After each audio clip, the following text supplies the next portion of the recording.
As soon as the Adventure's awakening ceremony begins, the entire arena erupts in madness. Everyone is trying to grab the best weapon, as if a monster is about to descend. People are shouting and pushing each other. But amidst the chaotic crowd, one boy, Jeffrey, stands completely still. As everyone else retreats in exhaustion, he calmly walks among the leftover weapons and picks up the simplest, weakest-looking common dagger. Everyone else laughs at him, thinking he'll never get a good class with such a useless weapon. But Jeffrey laughs at them. He ignores the monsters because he knows what he's doing. As soon as Monster Ho appears, everyone gets 5 minutes. Flying monsters swoop in from every direction, trying to take down as many enemies as they can, and the other adventurers panic. But Jeffrey doesn't blink for a moment. He one-shots the first monster with a single strike. Those who were laughing just now are left breathless. The others attack 2 monsters each, but even one is difficult to take down. Jeffrey, on the other hand, dodges each attack as if the wind is blowing through his body, and he takes down the flying beasts one by one. After 5 minutes, the monsters disappear, and everyone gets class options based on their kills. Many people don't kill even a single monster, so they don't get to choose a class. But Jeffrey has defeated the most monsters, so every class is unlocked for him. Everyone expects him to choose the strongest classes like Swordsman or Summoner, but to everyone's surprise, he chooses Synthesizer, a class that is considered almost useless. Jeffrey he gives a slight smile as the game has now begun. He opens his inventory and synthesizes the items obtained from the flying centipede with his common dagger. The next moment, a flash of light appears. The synthesis is successful, and he receives the deadly dagger centipede. Everyone's eyes widen. They don't know that before Jeffrey became trapped in this world, he was a veteran of this very game, having cleared it countless times. He knows the location and crafting of every hidden piece of equipment. Other adventurers think power comes from level and class, but Jeffrey knows true power. Hidden rank is found in equipment. The scene changes to Rock Beginner Town, where new adventurers are busy buying gear. Jeffrey walks through the streets, recognizing every corner and alley. It's as if this place has been etched in his memory for years. A shopkeeper gives him an apple. While eating it, he contemplates his next move. He has his first hidden rank weapon. But to advance, he needs a level. He remembers that there are 7 continents in the world, and each one has an S-rank dungeon boss. To win, all the bosses must be defeated. But at level 1, he immediately decides to go into the dungeon. As he descends, a teleportation portal opens in front of him, directly to a C-rank dungeon. The name flashes on the screen. The Woodmist Forest warning. Once inside, you cannot exit without completing the mission. Taking a deep breath, he steps into the portal. Once inside, he thinks that this place is usually for level C players. Stepping in here with level 1 equipment and supplies is like inviting death. Suddenly, the bushes rustle. A level 17 Devil Plant Jeffrey grips the centipede dagger tightly. The level gap is 16. Even one mistake could kill him. Tentacles pounce on him, but he dodges all the attacks, relying on his memory from the game. Finding an opening, he strikes a weak spot, and the Sharp Eye skill activates. The monster dies instantly. The system indicates that he has gone straight from level 1 to level 10. Looking at his stats, he receives a massive boost in HP, MP, and PCP stat points. He puts all 45 points into defense, which he increases, believing it's his only hope. Don't one-shot him. Moving forward, 3 level 23 snakes appear. All 3 mid-boss monsters have an encounter rate of less than 1%. Without warning, one snake attacks. He barely dodges. The other 2 also surround him. Their speed and aggression are the same as in the game. Jeffrey jumps to attack, but the snakes start protecting each other. They are coordinating. Suddenly, a snake bites his shoulder from behind. He screams in pain. He attacks with instinct and the snake dies. She's gone. Her HP is only 8 points. The decision to invest points in defense saves her. Just then, a notification flashes. Centipede's second scale unlocks quickness. Her agility increases from 19 to 109. In a few moments, she decapitates both snakes. Her level quickly rises to 17. Exhausted, Jeffrey sits under a tree. He knows his level is now sufficient for the boss. He feels like healing. But if his HP increases, the quickness buff will be removed. So, he decides to fight without recovery. He continues his journey deeper into the forest, killing all the monsters he encounters along the way. He's also gathering ingredients to craft a new hidden item. Water, thorny vine, acidic berry, caterpillar, skeleton jelly leaves. The list is endless, even for a D rank item. Just then, a bear monster attacks him from behind. He knocks it down in one fell swoop, but sitting down, he exclaims, "This game feels so real."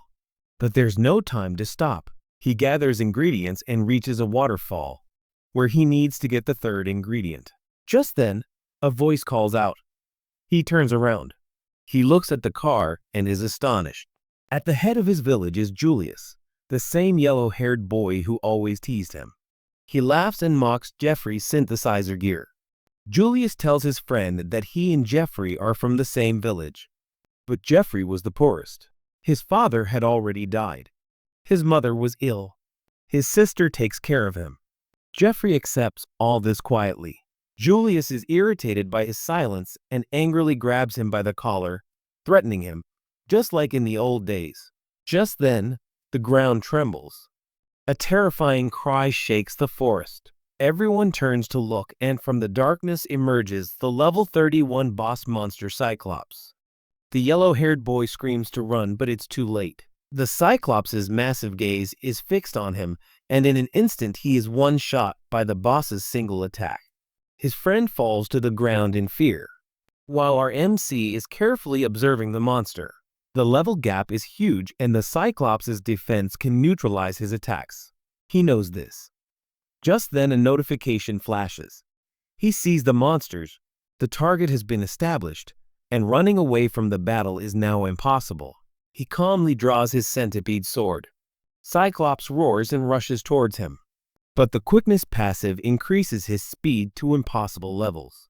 He dodges every attack as if he's played this battle 1,000 times. Julius, standing on the sidelines, is stunned.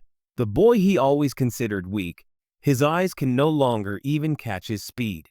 Our MC circles around Cyclops, thinking that victory won't come by just running away. He climbs onto the monster's arm and attacks. But Cyclops tries to block and counter.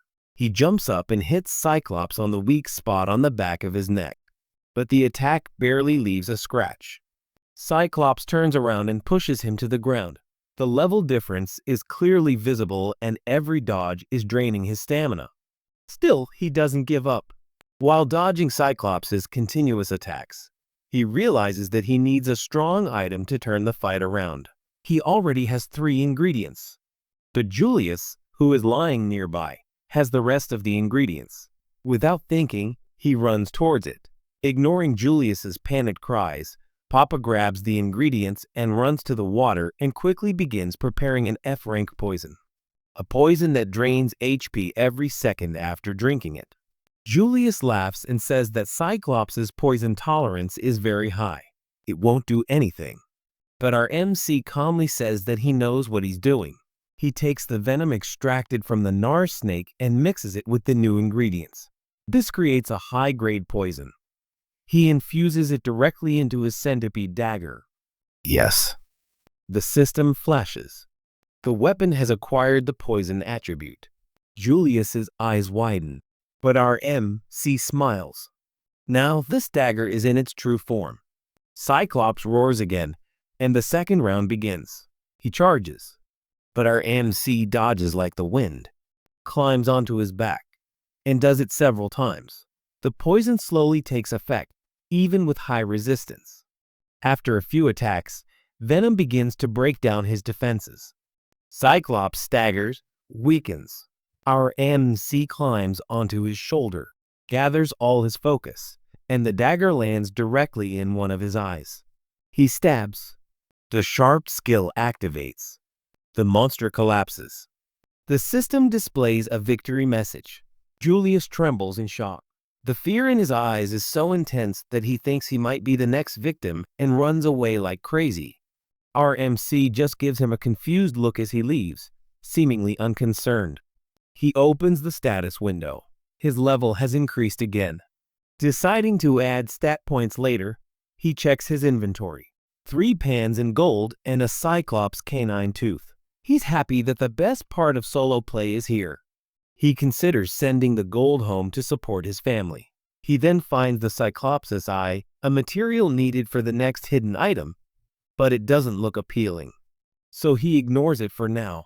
Closing his inventory, he moves on and reaches the entrance to the D-rank dungeon, Flat Plains.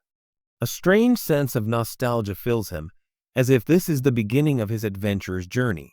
He knows that to complete the game, he must defeat the demon lords of the 7 continents, and to do so, he must complete the next game. It's essential to obtain hidden rank equipment, hidden somewhere in this dungeon. He pauses upon seeing the divine goddess statue inside. He knows that clearing this trial requires the Cyclops' eye, along with another rare material. That's why he's come here. Soon, he encounters dog-like monsters, swiftly slicing them apart. As he fights, he reminds himself that he must constantly level up to defeat all the demon lords in the world. As he walks, his thoughts turn to his family. Fear overwhelms him. He imagines that by becoming powerful, he will provide a comfortable life for his mother and younger sister, and the village's taunts will stop forever. News spreads throughout the region. The Adventurers Association announces that a new adventurer, Jeffrey Vandred, with black hair and blue eyes, broke the record by killing 33 monsters at the baptism ceremony. He's now heading to the starter village. The next news is about suspicious adventurers who are indiscriminately hunting kobold birds. In the dungeon, our MC, after taking down a monster, finds that he has all the ingredients except for one, a kobold bird feather. But in all this time, he hasn't found a single bird, even though they're rare. No. He remembers that each continent has 7 dungeons, 6 ranging from frank to a rank, and the 7th, S rank, guarded by the demon lord. Cobalt birds are usually found in these D-rank dungeons. Their non-appearance clearly indicates something is wrong. He keeps his sword in his mind and sets out for the city to gather information. Reaching the city, he finds the general store. As he steps through the door, someone shouts from inside, "Stop!" Inside, wolf pack thieves are robbing.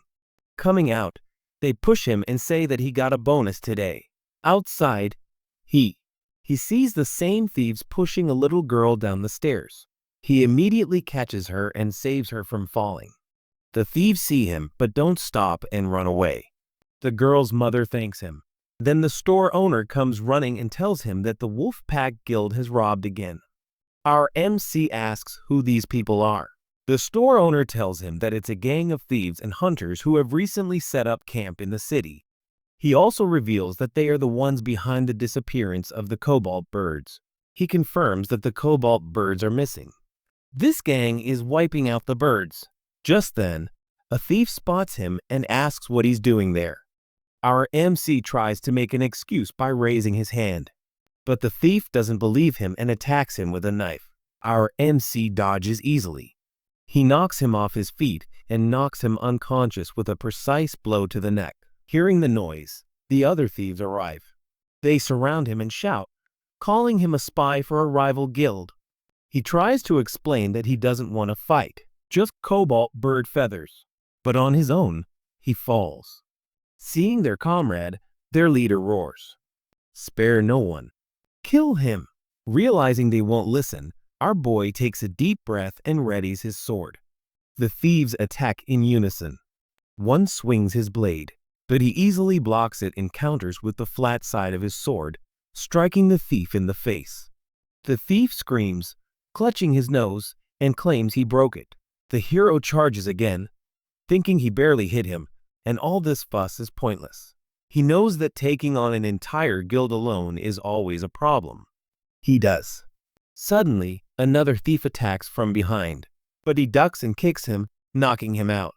A third charges with a spear, but he catches it and punches him in the stomach. Immediately, a system notification comes up. Critical hit, and his sharp eye skill activates. The man falls groaning, while our boy mumbles a soft apology and turns to his next opponent. He dodges another attack. He slashes the enemy's face, knocking him unconscious. Standing among the fallen thieves, he says he never wanted to fight. The injured man stammers, asking what he wants. The hero simply replies that he only wants the feathers of the kobold bird.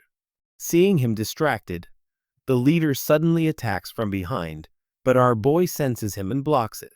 He recognizes that this is the same man who pushed the little girl. Both get into a fighting stance. He realizes it's Mazzo, the vice guild master of the Wolfpack Guild. Mazzo arrogantly asks if he's heard of him. The hero disappoints him by saying he's never heard of him. This further amuses the leader. This enrages him, and he charges with his sword. Our boy mocks that his sword seems a bit cheap for a thief. The leader sees through his ruse but believes he's more skilled than he appears. When the hero dodges all his attacks, he attributes it to the rare weapon's power. He claims he's an adventurer, and the weapon is merely decoration. What really matters is his class and skills. He says that despite having a sword, the hero is still a newbie because he's wearing the synthesizer class's beginner armor.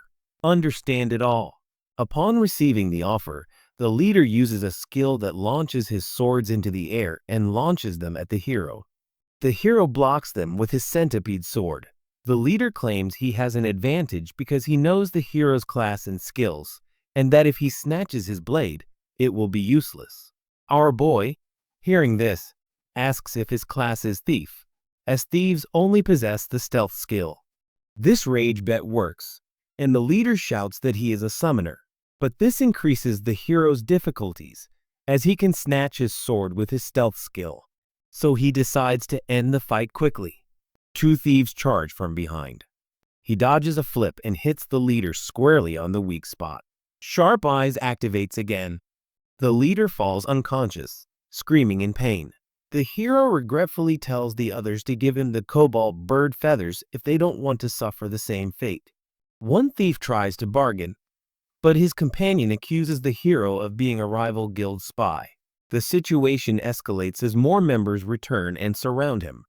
Angrily, that someone attacked their guild. They debate whether the vice master truly defeated them, but some don't believe it, citing things like alcohol as excuses. Just then, a voice rings out, and the thieves rush to greet their guild master. He arrives and, hearing the incident, asks the hero which guild he belongs to. The hero calmly replies that he came alone, not part of any group. The guild master laughs at his claim that one man could defeat so many people and offers him to join the guild as a reward. The hero refuses. He does. He says he only came for the feathers and wants to avenge the shopkeeper and the girl. He calls the guild trash that preys on the weak. This insult enrages the guild master, who draws his weapon and challenges him. The hero unleashes a powerful war dodge that tears apart the ground. He realizes this is no ordinary thief. The next attack comes in strong, and he barely dodges. The guild master continues his attacks, and the hero realizes he must end the fight before his skill activates. He steps forward to strike. He tries, but the master swings first. The hero ducks, dodging, and lands a clean counter hit. The guild master flinches, believing even a blunt hit from his sword is painful. Then, suddenly, he puts down his weapon. The hero is confused until the truth is revealed. He yells the skill in fight, and a wave of power erupts from his body. This skill doubles all physical stats for 3 minutes in bare-handed combat. The guild members shout with joy.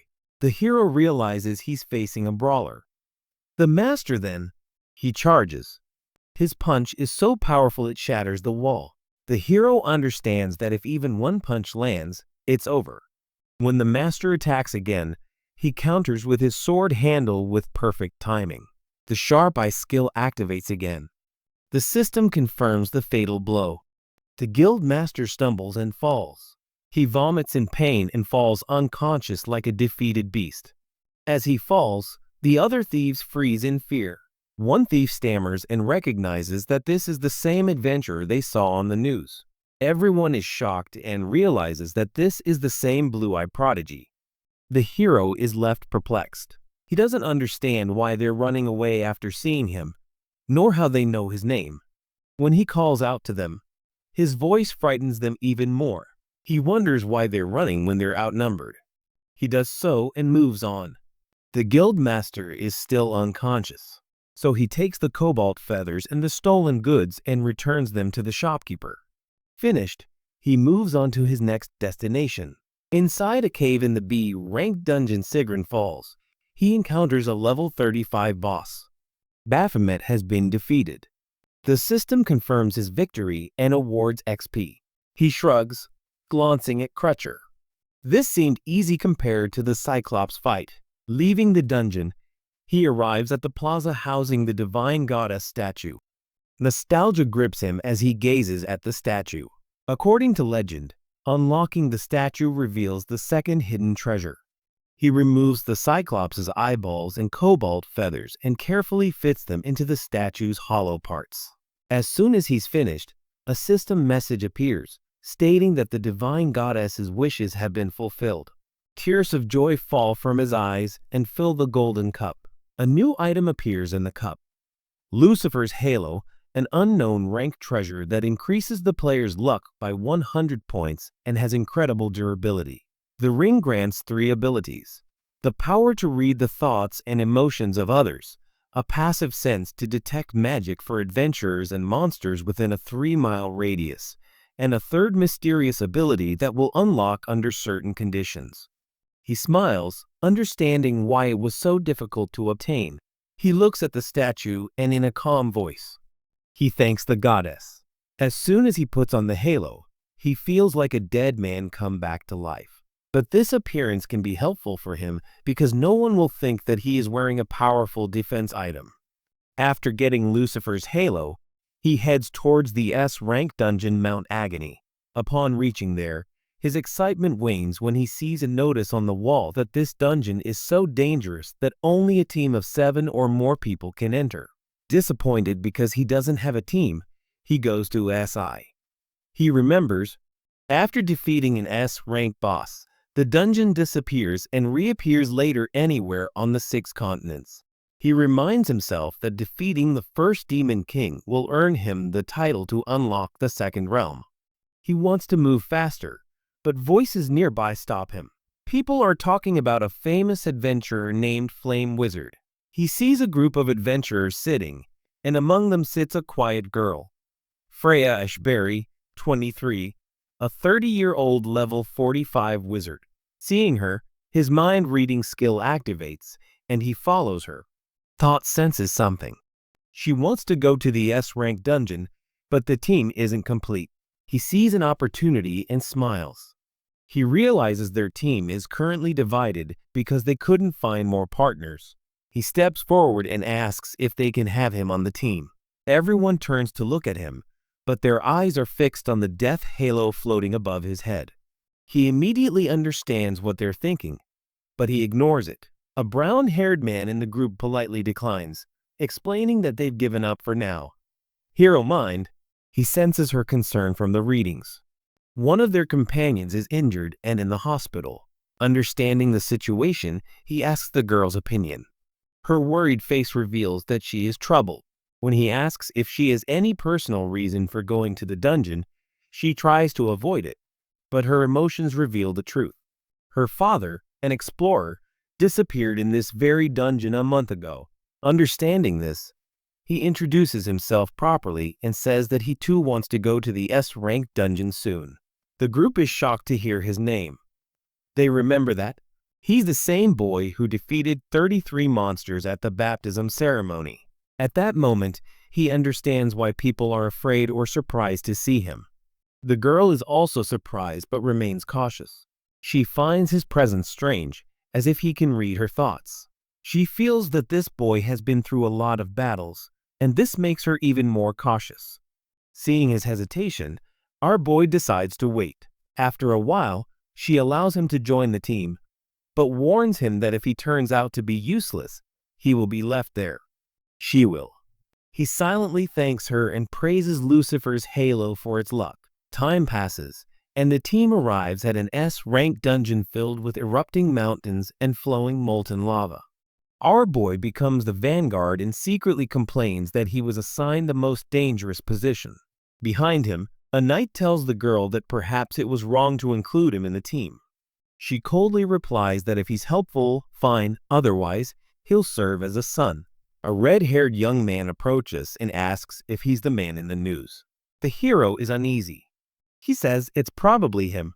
The young man is skeptical, and the hero senses a sense of distrust around him. Another brown-haired adventurer laughs at him, calling him a liar and mocking his halo. The hero, irritated, thinks they're judging by appearance, not understanding the item's true power. Just then, Lucifer's halo activates spell detection. He feels a sudden energy surge, either a monster attack or an eruption. He immediately tells the support team to use protection skills. The brown-haired man hesitates, but just then, the volcano explodes with a powerful explosion. Lava and rocks are thrown into the sky. The shield user freezes in shock until Hero shouts a warning. He finally activates the purple shield and saves the group. Hero sees the lava continue to fall and realizes the eruption must subside before proceeding. Amidst the chaos, the girl remains calm and tells everyone to remain still.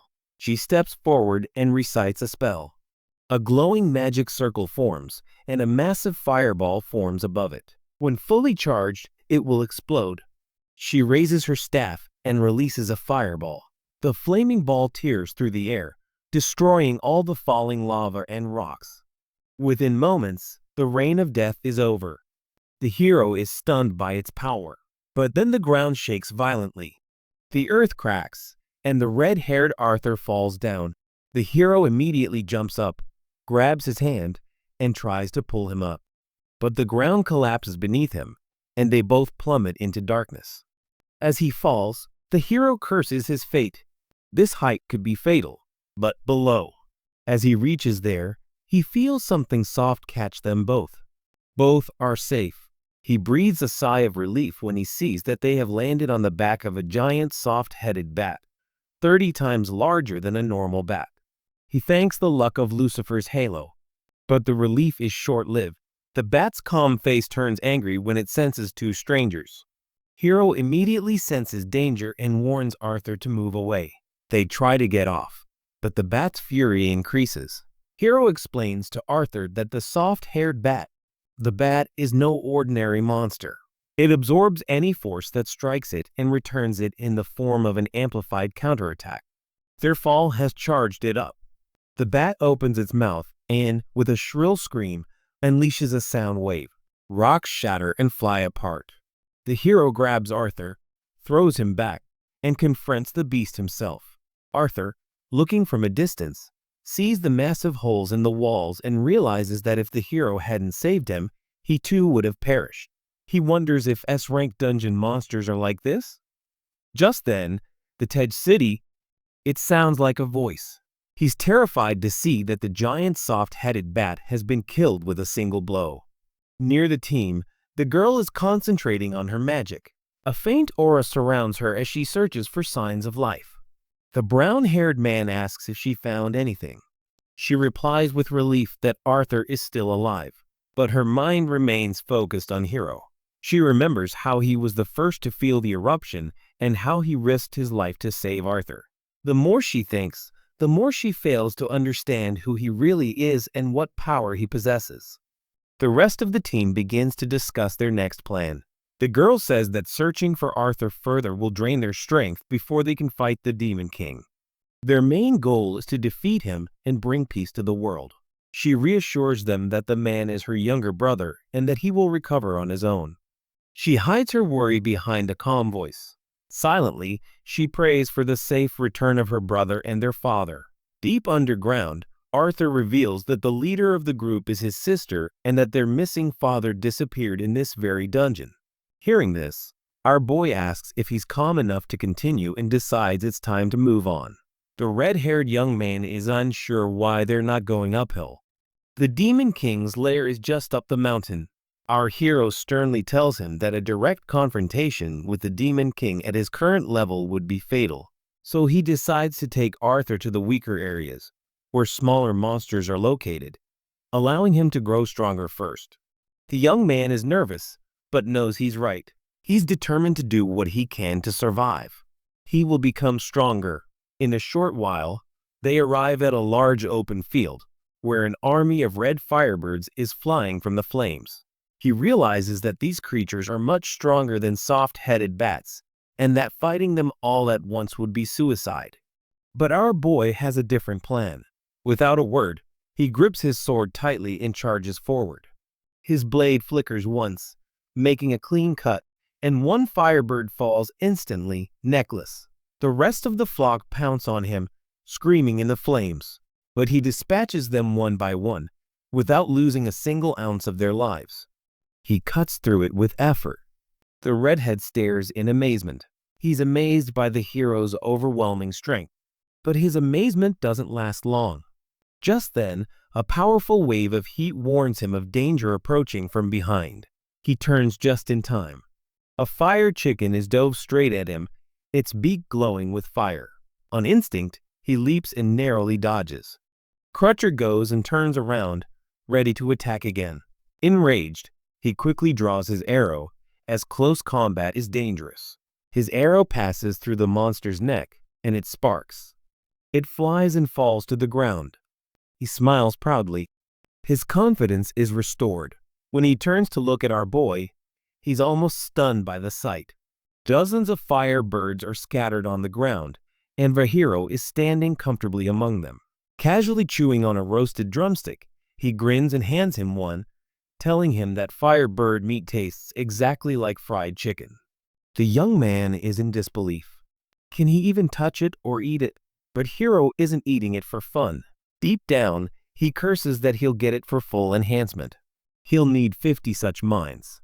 Just then, his Mana Sense skill activates, warning him that a large energy seer is fast approaching. He freezes. Bad timing.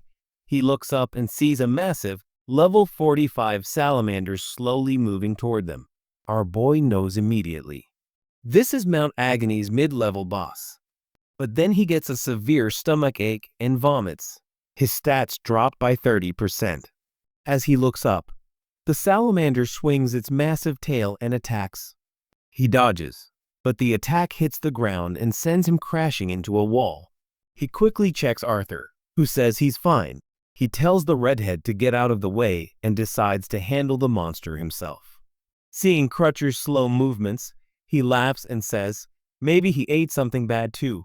Sailor laughs and throws up bones, and our boy realizes they're human remains. The young man is shocked to see a gold item lying nearby. The hero sarcastically tells them to finish the fight quickly, or they'll both vomit again. When the young man sees the sword and torn clothes, he recognizes that. Realizing they belong to his father, rage surrounds him. The system alerts that Arthur's killing intent is rapidly increasing. His face contorts with rage, and he draws his weapon and charges at Salamander, shouting that he will avenge his father. Hero tries to stop him, warning him that he won't survive fighting alone, but Salamander strikes first and then throws him into the air. The young man refuses to give up and vows to kill Crutcher. Hero grabs him and shouts at him to stop, or else he and his family will die. She will go into even more grief. The young man pauses for a moment and says he can't forgive the creature. Tears well up in his eyes. The system tells him he's blaming himself, believing he's weak. In sympathy, the hero apologizes for yelling and asks if he can use the Inspire skill and what he has in his inventory. The young man reveals healing potions, a bow, arrows, and a soft-haired bat fur. It's unclear how the surprising item got there. The hero smiles and explains it's part of the hunter's hidden ability. Without revealing much, he explains the strategy. After listening to the plan, they both get ready. The hero stands in front of Salamander and asks for a support buff. The young man activates the Inspire skill. Lightning wraps around him, and the system announces the buff. His strength and agility increase by 30% for 5 minutes. The young man gives him a soft hair bat, which he immediately uses and feels powerful. He pounces on Salamander. It turns out that his HP is huge and usually requires an entire team. The strike lands clean, and the centipede poison spreads through the monster's body. From a distance, the young man fires an arrow directly at the weak point between the salamander's eyes that the hero had identified earlier. The fight continues, and the monster is covered in arrows. But then he turns and goes into rage mode. The system warns that his stats have skyrocketed. The young man feels the heat from his position and realizes how dangerous the fight has become. But instead of retreating, our boy intends to use the monster's boosted power against him again. Soft Head attacks Batfur. Thunderburst emerges and sees that Salamander's weak point has now shifted to its front legs. Arthur shoots an arrow at one leg while Hero attacks the other. Sharp Eyes activates, damaging the monster. The monster weakens. But just as they begin to finish it off, Salamander begins regeneration. Arthur panics. If it heals completely, they will lose. He quickly reloads his bow and gives the ready signal. Hero nods and charges. Determines fight needs to be finished. As soon as the salamander lunges at him and he slashes at its head. Then, the soft-headed bat throws fur into the air and tells Arjar to take aim. The young man aims carefully and fires an arrow. The fur lands directly into the salamander's open mouth. For a moment, nothing happens, and they panic. But Hero calms them down and tells them to count to 3. As soon as he counts 3, a massive explosion erupts inside the salamander's mouth, ripping its body apart. The soft-headed Batfur's hidden ability was to absorb attacks and multiply them into triple power. She leaves. After a huge explosion, the system warns that his strength buff is about to expire. He looks up and breathes a sigh of relief that they ended the fight just in time. They sit quietly on the cliff's edge.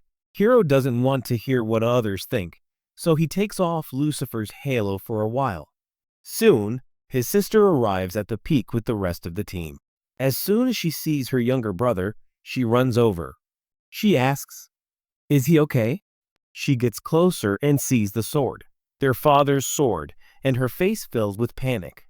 She trembles as she hears her brother's words about finding the sword in her father's clothes in the salamander's stomach. Hearing this, she hugs him tightly and says she's grateful to know he's alive and that he did his best. But her brother insists that the real rescue was made by Vahiro. All eyes are on him as he quietly digs a grave nearby. The rest of the group comes forward to pay their respects, and together they symbolically bury the sword in clothes. The sister and brother kneel before the grave and he silently prays for his father. Seeing him stirs emotions within him and memories of his past resurface. The girl then sincerely thanks him for all he has done for them. He simply replies that he didn't do much and that her brother survived on his own. But the young man disagrees. He says he knows his limits, and if it weren't for him, he would never have survived. Everything from killing Salamander to saving her life was possible because of him. He adds that he knows his power. All the rumors I've heard were true. Our boy brushes off the compliment and reminds them that their true enemy, Demon Lord Ace, is still out there and must be defeated. The girl vows to reduce him to ashes. The group then begins their journey towards the volcano summit. Monsters ambush them along the way, but the girl uses her magic to blast them away, and the heroes attack those who get too close. Finally, they reach the burning summit. They look around, wondering where the enemy is. Then, the volcano erupts, and a massive, terrifying creature rises from the flames. The demon lord himself roars, mocking the adventurers, asking if they've come to die. Sensing danger, our boy yells for everyone to retreat. His first attack will be fire breath. The girl immediately orders everyone to obey. Everyone retreats except the hero, who stands frozen. The girl yells for them to move, but then the demon lord releases a wave of fire. The flames engulf the entire area, and the shield user somehow manages to create a barrier to protect everyone else. He takes it. The brother, terrified, shouts that the hero might have burned to death. The demon lord laughs, believing he might not even be alive. But as the smoke clears, he's seen standing there, completely unharmed. Everyone is astonished. The demon lord asks how he survived the heat, and our boy teases him, saying it wasn't even that hot. He only survived because he gained a fire resistance buff from eating earlier firebirds. Seeing this, the demon lord smiles and says he's a really interesting guy. The brother breathes a sigh of relief, and the sister gasps in disbelief. She watches him because this attack would reduce anyone to ashes. Our boy thinks to himself that eating pieces of the fire bird gives him 7 minutes of fire resistance. Even then, it didn't block all the damage. So his health is almost gone, but his agility has increased significantly. The demon lord, amused, says that it's been a long time since he's faced such an opponent and prepares for battle. He releases a heat wave, and the air becomes unbearably hot. All the adventurers go into a burned state, and their health begins to drop. The girl shouts, "Everyone, get behind the rocks. Hide or they'll burn."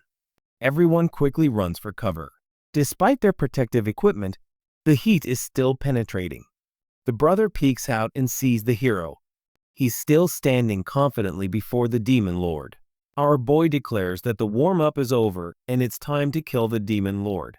The demon lord laughs and warns that he's unlike any human he's ever seen. He says not to be overconfident just because he's endured a little heat and will show his true power. Suddenly, he explodes into magma. He jumps. The ground trembles, and moments later, he springs up and launches a surprise attack. The hero reacts quickly and blocks the strike.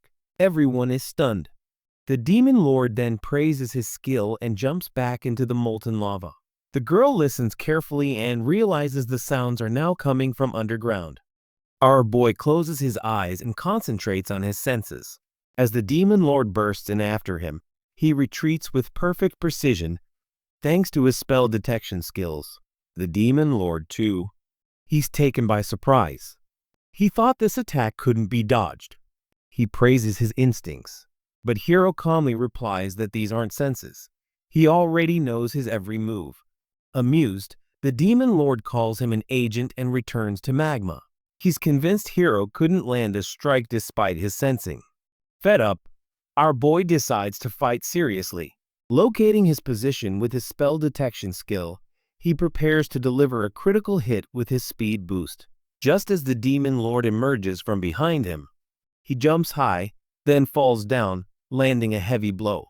He asks if the demon lord still thinks he can't hit him.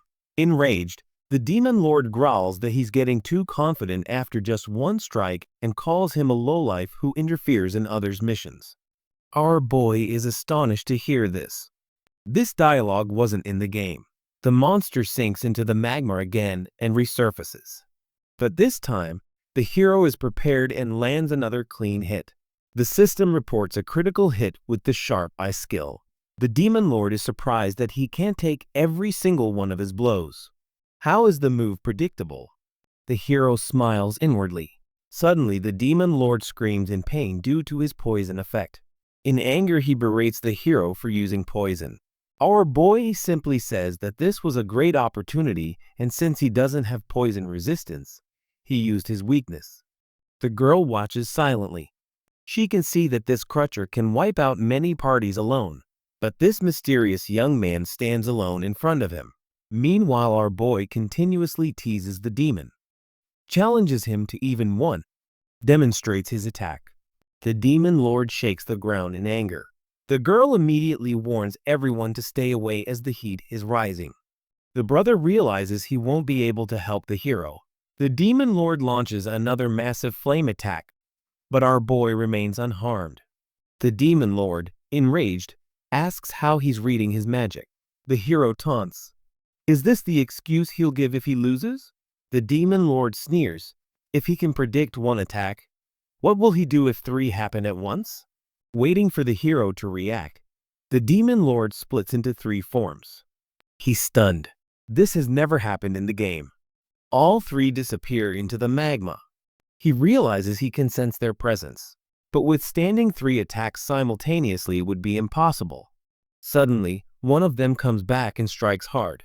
His HP drops dangerously low. The second attack hits, but he dodges. Despite the pain, he feels a strange thrill. Just as the third attack is about to land, the girl casts Frost Explosion, destroying the enemy. Freezes her. She yells that sending 3 against 1 isn't fair. The Demon Lord roars and threatens to kill her. But before that happens, our boy snaps his neck in one go. He tells the girl that they have to finish quickly, as only 2 are left. One Demon Lord charges at the hero, while the other wizard blocks both attacks on the girl.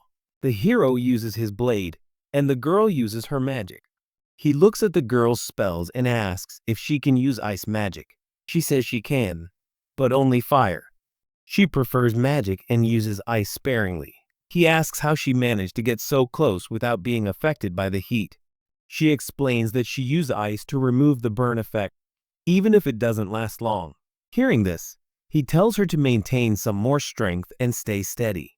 Suddenly, he dashes and kills a Demon Lord.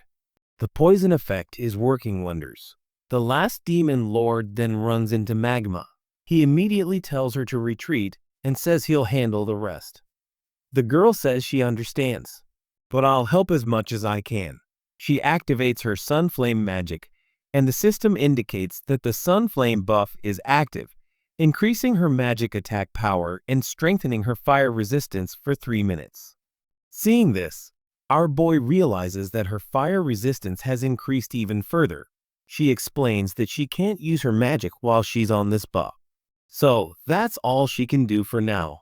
She then leaves the battlefield, and he audibly thanks her for such a powerful spell. Inside the volcano, the Demon Lord is furious, muttering that he never imagined a human would push him to this point.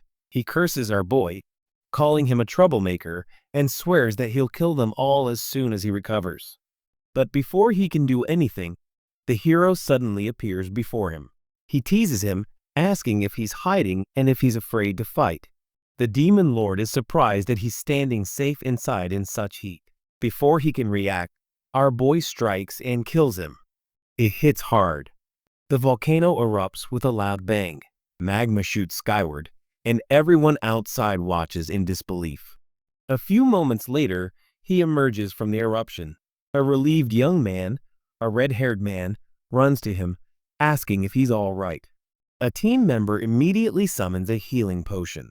The sister, with a slight smile, says that now their father's soul can finally rest in peace. Then a system window appears in front of our boy, telling him that he has defeated the Demon Lord and earned 800,000 gold. He also finds an S and an A rank item. Both were rare materials, but it wasn't what he expected. The girl interrupts his thoughts and thanks him. Her brother admits they had no chance without him. He smiles and says they all fought together, and it wasn't just his victory. The sister reveals she also received some rewards, but she's hesitant to keep them. Our boy reassures her that everything is fine because he helped her with the buff. Still, the girl insists she should keep her rewards. The hero must participate and names the B rank item, the Blazing Stone. Hearing this, the hero brightens up and asks if she'd like to exchange it for his S rank Steel Claw. She wonders why he wants it so much, but he explains that the Blazing Stone is more precious to him. Hearing this, she simply gives it to him, as she has no particular attachment to it. Our boy jumps with joy, shouting that he finally found the Blazing Stone. The girl turns red seeing his happiness. Just then, Lucifer's halo informs him. He reveals that the girl has a slight crush on him and that someone is jealous of him. He's mildly upset, but he doesn't care. He's found the Blazing Stone, and it's time to go to Ground 2.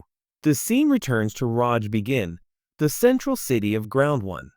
There, our boy wizard girl and her brother meet again. She explains that she and her brother have decided to take on their father's responsibilities and carry on his work. The brother adds that the next time they meet, he'll be even stronger and he'll turn hero into hero. He thanks us heartily, Our boy smiles and says he'll wait for that day. As he walks away, he thinks he's finally found the blazing stone, a key item that can only be found in Ground 1. This was made possible by his past memories. But luck was also on his side. The money had already been sent home, so he's ready for his next destination. Two adventurers see him at the teleportation portal. One asks if this is the same person who defeated the demon lord, but the other laughs and says, looking at his gear, it doesn't seem like much. Just then, a new system window appears and asks him if he wants to go to Ground 2. He presses yes, and as his body teleports away, both adventurers watch in shock, realizing this was the man who defeated the demon lord. One onlooker laughs and says this can't be true, and the other is just dreaming. The scene shifts to Ground 2's central city, called Second Life or the City of Raging Desires. He first arrives at the Grand Casino. As he stands outside, he sees a system window opens. Amelia, his younger sister, missed a call. He calls her back out of curiosity. She starts off sweet, but soon her voice becomes more insistent, asking where he is and what he's doing, worried that he might be in danger. He reassures her that nothing is wrong, but secretly admits that he's hiding his adventure life from her and his mother so they don't worry. She continues, saying she trusts him, but then reveals that their mother's condition has worsened. Hearing this, he's stunned. He sits down on a nearby bench and silently vows to raise whatever money he needs to treat his mother. Two adventurers nearby are discussing an auction. One asks if there are any rare items. The other tells them that high elf tears will be available there. Hearing this, our boy's interest is piqued. He knows that high elf tears are an ingredient in an elixir that can cure almost any ailment, perhaps even his mother's. But he also knows that it will sell for millions. It won't be easy to obtain. But he decides to raise the money as quickly as possible. The scene shifts to Eternal Snowfields, an E-rank dungeon in Ground 2. The hero knows that higher-ranked dungeons yield quicker returns. But this time, his goal is different. Moving forward, he meets a monster named Kashi. Our boy gives him all the items he's collected during his journey. Impressed, the monster gives him a golden coin. This isn't a regular coin, but an A-rank item that doubles gold earnings. Satisfied with the deal, our boy immediately resumes hunting. He clears wave after wave, earning a huge amount of money and feeling proud of his growing gold balance. Eventually, he accumulates 12 million gold, but it's not enough, so he decides to return to the city. The scene shifts to an underground club in Ground 2, a place where greed reigns and people will do anything for money. Despite the shady atmosphere, he doesn't back down. Nearby, a man celebrates his victory. He says his bad luck is finally over, but our boy, Lucifer's Halo, sees that he cheated and made over 10 million. He's earned gold. Seeing this, he thinks this corrupt and wealthy man is a perfect target. The bald man greets him with a smile. The hero pretends to be naive and claims he's a new player, but in reality, he's a frequent visitor. Thinking he's an easy target, the bald man offers to play a roulette game called Queen of the Casino and asks him to choose a bet amount. That's when our young dealer gets the idea. The dealer is also preparing to cheat. The hero finds this amusing and thinks this casino is still the same as before. He remembers the game. Queen of the Casino. The dealer throws 2 balls, and each player chooses 2 numbers. If one number is drawn, the prize is half. If both are drawn, the prize is double. If not, the bet remains and the game continues. The same number cannot be chosen twice in a round. The bald man arrogantly asks for the numbers. Our boy, remaining calm, chooses red 36 and black 10, placing a bet of 10 million gold. Both the bald man and the dealer freeze in shock. He smirks and reminds them that if they don't choose their numbers before the ball stops, they will lose. So hurry up. As soon as she spins, the dealer looks at her in disbelief, wondering how she picked such a perfect number. The hero, though, simply smiles and reminds her to choose her own numbers. The bald man whispers nervously to the dealer, asking which numbers to choose. Inside, the hero smiles, thankful for his skill, which allows him to read everyone's intentions. He knows the dealer's true class is Hunter, and he has a special skill, Snipe One, that guarantees perfect accuracy. Moments later, the balls land on red 36 and black 8, exactly as he had predicted. He calmly wins. He claims it's probably his lucky day. Deep down, he knows it's all a scam. The dealer knows the target numbers beforehand and tells them to the player. But this time, the trick didn't work because our guy was a gambling veteran. An angry body confronts him, accusing him of cheating, and the dealer immediately supports him. He calls the manager. The manager arrives, surprised to see the 10 million bet, and suggests they talk outside. The hero immediately realizes the conversation won't be peaceful. His suspicions are proven right when the guards pounce on him.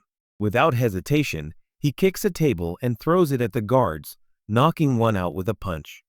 As the fight spreads, more people gather around them. One shooter tries to shoot, and Baldy pulls out a knife. Hero reacts quickly. He grabs Baldy and throws him at the shooter. Both fall. Seeing the chaos, the manager says that this turned out to be more troublesome than it seemed. An employee whispers that this is the man who broke the record for baptism ceremonies. Hearing this, the manager becomes stern. He understands how dangerous the situation is. Someone else said that if it's the same person who landed on the ground, it means he's defeated the demon lord. Annoyed by their whispers, Hero tells them to stop wasting time, throw him out, or continue the game. The manager immediately changes his posture, bows to Hero, and apologizes for the accusation. On the surface, he's respectful, but deep down, he still thinks about screwing him over because he thinks he's just a newbie. The manager politely asks if anyone, what's the way to make up for the misunderstanding? Hero lets out an evil smirk and demands all the club's money. The manager, taken aback, asks if he wants it all. Hero confirms and also asks for an auction invitation. The manager remains silent. When he hesitates, Hero warns him not to act foolish. He knows all their dirty tricks and will report them to public security if they refuse or return and ruin their business. The nervous and sweaty manager agrees, and everything goes away. He gives something away. The scene changes.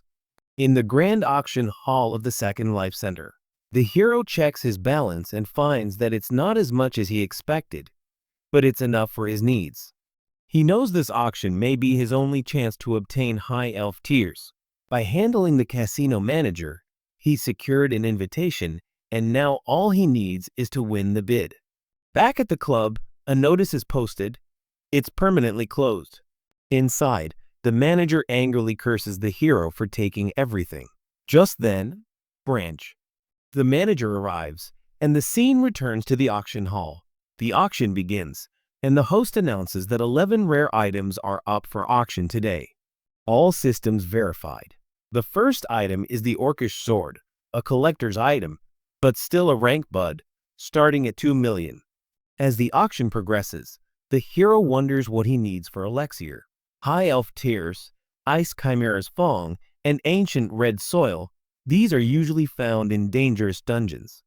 But surprisingly, all 3 items are in this auction.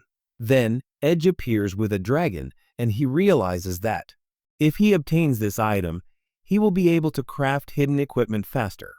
The next item is the Ice Chimera's Fong, a rare S-rank drop. The starting bid is 0.5 million, but someone immediately bids 10 million. The hero is shocked, and when he looks back, he's even more shocked. The casino manager took it. He realizes the man tricked him because he had more gold, even though he had gold to spend on budding. He decides to save it for later because he really wants high elf tiers. The Ice Chimera's Fong goes to the manager of the Wind Snake Guild. It's a massive intercontinental guild whose power surpasses his own. The hero knew he was part of that guild, but he had underestimated the guild's strength. The branch manager asks the hero if he was the one who caused the chaos in the club. The manager explains that he not only stole their money, but also took the auction invitation and used it openly. Hearing this, The branch master says that they can't ignore this insult. They must set an example and show what happens if someone crosses their guild. The announcer announces the next item: ancient red soil. It's said to be found only in S-rank dungeons on ground 3. Buds start at 7 million. But the hero immediately puts in 50 million. The announcer, shocked, doubles the amount. But a moment later, a new bud for 2,000 million comes from Wind Snake Jill, shocking everyone. The hero is surprised. He had expected competition, but he hadn't anticipated how the price had risen so high. Their wealth and influence were beyond his reach. Gossip spreads among the crowd, and the manager, he reads the mind of the Snake Guild and knows that the Snake Guild is planning to destroy all his assets in order to get revenge. Realizing this, he feels pressure. If they continue to interfere, he could lose the High Elf tiers, and it will become even more difficult to obtain them later. Fighting such a powerful organization with money is beyond his capacity. Yet, a new idea strikes him, risky but perhaps the only option. He decides to take action. He knows this won't end peacefully and begins to attack every item, just as he had planned. Wind Snake Guild. They start overbidding on worthless items. They bid up to 300 million on the Edge Dragon Lurker. The hero pretends to be annoyed. The manager laughs and declares that he won't stop until he's taken every item. Inside, the hero laughs, because his plan was to have them bid on everything themselves and squander their money. Finally, it's the turn of the High Elf tiers. It's described as holy and beautiful, something that steals hearts and tears. Bidding starts at 50 million, but the hero immediately bids 500 million, leaving everyone stunned. He knows it has to be locked. He can't let it go. The manager, in a rage, doubles the bet to 1 billion, thinking he'll win. But his bud is invalidated because he's already exceeded his item limit. The manager is lost for words. The announcer explains the rules. A budder can only win a maximum of 5 items. The Snake Guild has already reached that limit. This regulation was created to prevent monopolies. The manager, enraged, says he wasn't aware of this rule. Hero realizes this isn't a normal auction, but rather, this was a special auction approved by the Adventurers Association to ensure fairness. The organizers should have clarified this rule, but they didn't. The auctioneer announces that the High Elf tiers have been sold to a man with a halo for 500 million. The crowd applauds, while the hero is less than pleased with his new name. The manager, meanwhile, is furious. He accuses the hero of insulting him and won't let this go easily. But the hero tells him to calm down and resolve the matter outside. He warns him not to drag innocent people into this. The manager is still furious, but the branch master intervenes and stops him. He says that using violence here could result in punishment from the Adventurers Association. The manager remains silent, and the auction ends. Later, the hero sits outside and contemplates the chaotic event. He admits that things were unexpected, but he is relieved that he won the High Elf tiers. While others may have taken the other 2 items, he is confident that he will eventually obtain them. Still, the pain of losing the Edge Dragon haunts him, as it has affected his life. The next hidden item is quickly created. He sizes it up, realizing he can't do anything about it. Just then, a girl approaches and, referring to his halo, remarks that he's wearing such rare equipment. Our boy stands silently, wondering who she is. She apologizes for the sudden question and asks if he knows the branch master of the Wind Snake Guild. He's startled. What does she mean? The girl explains that the long-haired man standing next to the angry manager is the head of the guild's Ground 2 division. Was the branch master of the guild. The hero admits that he doesn't know her and that her involvement with the guild was for a different reason. He then asks who she is.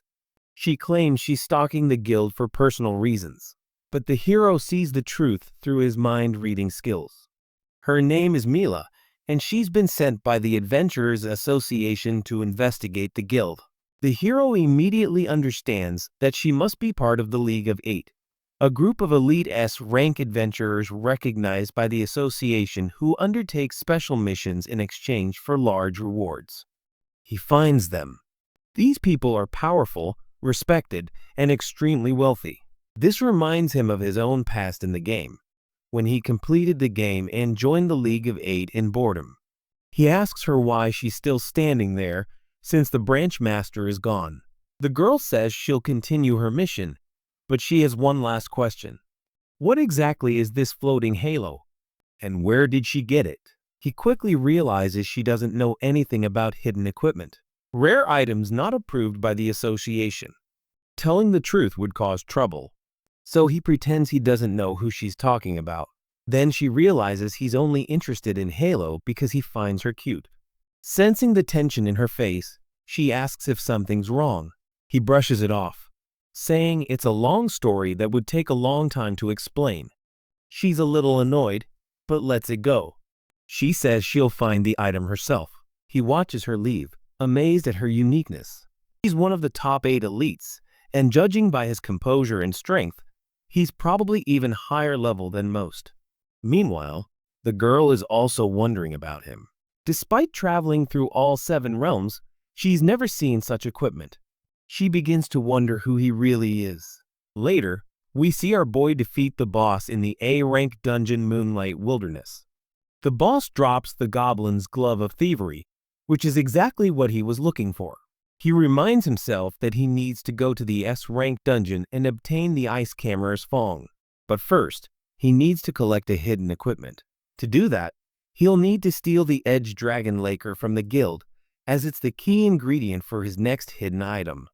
Tracking their location with spell detection, he soon discovers that the Elk Girl is also hiding there. She spots him and wonders if he's following the Wind Snake Guild. Meanwhile, the manager and branch master enter a secret passage. They arrive at the Wind Snake Guild's private biotope, where the branch master is inspecting rows of blooming flowers. The manager asks how the harvest is. The branch master says it looks very promising and could sell for a high price.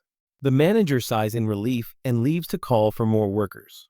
Just then, our boy appears from behind and casually says that growing flowers is probably his hobby. Both the manager and the branch master freeze in their reverie.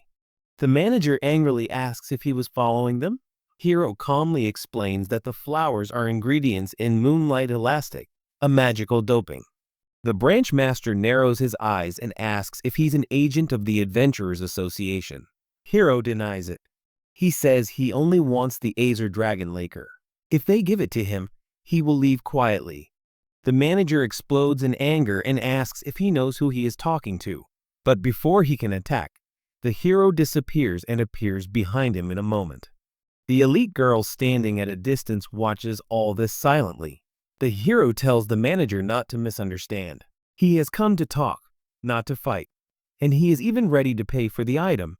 The manager growls and says that his real target in the auction was the Azer Dragon Laker, and he will never give it away. He draws a dagger and lunges at her, but the hero easily dodges and counterattacks, striking him in the neck with a single blow, knocking him unconscious. The girl watches in disbelief as he knocks her out with a single blow.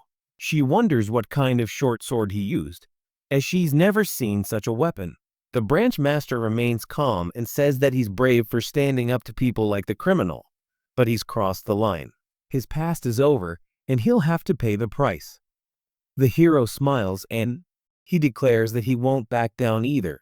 The girl, watching from above, carefully observes the fight, excited to see how his weapon performs in real combat. As the fight begins, the hero immediately realizes that the branch master is a higher level than him. Their blades clash, and he seems slightly overwhelmed. The girl remembers hearing about him from the association, the same new adventurer who broke all records in the baptism ceremony. His moves clearly indicate that he is a skilled and sharp fighter. However, Simon Branch, the master, was definitely stronger. Branch Master lands a heavy blow that throws our boy back. He smirks and says that he's doing well despite being a beginner, but he can't hope to defeat him. He mocks him, asking if he considers himself a hero who never gives up. Hero wipes the blood from his hands and says that being a hero doesn't matter to him. He just pursues his goals and won't stop under any circumstances.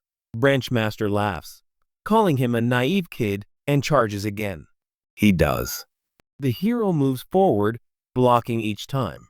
Gradually, the Branchmaster begins to feel uneasy. There's something strange about his movements. Both the girl and the Branchmaster notice. The hero is dodging all the attacks with his eyes closed, just feeling the flow of magic.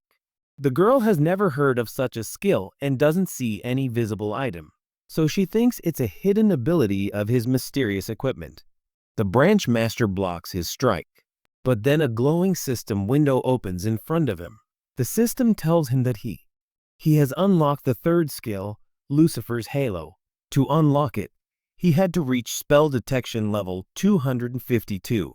This level increases by blocking enemy attacks, and the stronger the enemy, the faster the progress.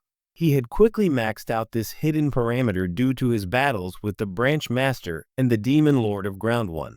Upon reading this, he realizes how rapidly his growth has progressed and is pleased that the Branchmaster's power helped him complete the requirements quickly. Then he briefly distracts himself and the Branchmaster. He stabs him in the chest with a sword, teasing him for daydreaming. He says he lost because he took the world for granted. There will always be someone stronger than him. But suddenly, Hero appears behind him, completely unharmed. He calmly tells him to keep talking about stronger or weaker. The Branchmaster is stunned. Hero had just been stabbed in front of him, but here he is alive. He begins to speculate that perhaps he used a class skill or hidden ability. Hero says he's getting too emotional. Look at it. It's shameful. Even from a distance, the girl senses something strange about his presence. Something that doesn't seem real. The Branchmaster looks down. The hero's body has disappeared, but the sensation of being hit was real. Before he can understand, the hero reappears and attacks. This time, the Branchmaster doesn't even notice his movement. He looks down and finds that the hero's blade has already penetrated his chest. Shocked, he asks what just happened. The girl sees the man scream in pain, even though on the outside he appears perfectly fine. It's all because of the third skill the hero has just unlocked. This skill makes anyone he looks into experience hallucinations. The girl then emerges from the shadows, and he greets her with a smile, saying she seemed to enjoy stalking him. She calmly says she wasn't stalking him. Her real target was the branch manager. Our boy laughs and starts walking ahead, saying he'll finish the rest of the work. But suddenly, he stops and remembers there's one last thing left to do. He opens his inventory. The goblin equips the glove of thievery and approaches the manager's body. Using the glove, he retrieves the Azer dragon, thinking it will help him quickly defeat the second demon lord and finally heal his mother. The girl stares at him, making him a little nervous. He asks if something is wrong and clarifies that everything he's doing is perfectly legal. She says she has no complaints, so he waves goodbye and walks away. Watching him leave, the girl thinks he has no idea what he's doing. There's no evidence that he's used class skills or restricted items, so all his power must come from that halo. He's not on the Halo Association's forbidden list, so technically, he hasn't broken any rules. Still, the girl concludes that he's no ordinary adventurer. The scene shifts to Ground 2's Tower's workshop. The hero arrives, smiling, because it's time to craft his next hidden item with the help of liquor. Just as he's about to enter, two men angrily exit. Inside, someone yells at him about an old blacksmith calling himself legendary and bothering him. Our boy laughs to himself. He knows it's Tovar, the legendary craftsman who only works for those who give him special gifts. He steps inside and politely says, "Excuse me." Just then, a hammer flies toward him. He easily blocks it with a piece of wood. The same grumpy old blacksmith stands before him, his eyes glaring. He growls that random kids come to disturb him, and he has neither the time nor the tools for them. Our boy is secretly sulking. He hasn't changed at all. Still, he requests that he just listen to him. But the old man gets angry and tells him not to mention his name so casually. Our boy proudly shows off the as a dragon liquor and tells him he's brought something special for him. The old man is stunned by such a rare drink and immediately asks for it. The hero remembers the game. Giving him this liquor makes the old man drunk and friendly and grants him S-rank equipment. But he doesn't want this. He even takes out the blazing stone. He shows it. The old man is impressed and invites him inside. There our boy heats the liquor. The old man emotionally tells that his late wife loved this liquor very much, especially the one heated with blazing stone. The hero smiles silently. He knows that he has triggered the hidden event. This was the rule. Only giving liquor gives S-rank equipment. But giving liquor with blazing stone gives mysterious hidden rank equipment. The old man keeps talking and drinking all night. In the morning, when the hero sees that he worked all night, the old man, grateful, promises to do something truly special for him. The hero gratefully accepts. This is what he expected from the legendary Black Scythe. The final item is the third piece of hidden equipment, a powerful leg armor that grants free movement and teleportation. It also has a skill that is currently locked. With this item, our boy feels ready to venture into Grace Castle, an S-rank dungeon. Hearing this, the old man gives him a non-alcoholic drink. This drink makes the body extremely warm. He warns him about the Ice Demon Lord's cunning. He thanks him and arrives at Ground 2, where Grace Castle is shimmering with snow and surrounded by adventurers. Upon arriving, he feels a sharp chill and drinks the liquor the old man gave him. He immediately feels warmth spread through his body, and the status window shows that the effect will last for the next 100 minutes. Relieved, he thinks he no longer needs heavy clothing. Nearby adventurers stare at him and whisper. Some mock his light clothing. Others, noticing his glowing halo, laugh at him. Some new idiot has stopped. Ray suddenly sees a timer window open. He has only 1 hour and 1 minute left. He remembers that S-rank dungeons of Ground 2 have a strict 2-hour limit. Any longer delay results in the player being teleported out and incurring a penalty of half the entry fee in gold. He remembers the days when he had to acquire new equipment and money to avoid this penalty. Regaining his focus, he moves forward and sees that several adventurers are engaged in battle ahead. He notes that many have already passed him. But he remembers that the goal is simply to reach the Demon Lord's Hall to obtain the Ice Chimera's Fong. 2 adventurers ahead complain that they're too slow and time is running out. Suddenly, the level 82 monster Cuniculus appears. The adventurers yell in frustration. They can't wait any longer. Just then, our boy flies past them like the wind. Both monsters and adventurers are astonished. His movements are so smooth, it's as if he's walking on air. This is the effect of his new shoes. A little further ahead, 2 flying monsters appear, but he quickly kills them and heads towards the castle. He leaves. The other adventurers are amazed. Some say he might be a spirit, as he's literally flying and has a halo glowing over his head. Even the monsters seem to quietly pray for him. He arrives at the Demon Lord's castle in no time. He can't believe it only took 5 minutes. At the gate, he sees the elite girl and groans to himself. He hoped he'd get away with this. Judging by her movements, he also suspects she's looking for hidden equipment and wonders what someone of her rank is doing there. The girl is at the gate. She inspects and mutters that she knows someone is hiding inside. She knows the Demon Lord is inside, and adventurers can't stay in the dungeon for more than 2 hours. But perhaps the person inside knows a way to bypass it. She breaks down the massive door with a single blow and enters. Our boy, impressed by her strength, follows silently. Just as he's about to step inside, a wave of monsters appears from behind. She uses teleportation without stopping, bypassing everyone and entering the castle. He gets inside. A notification comes.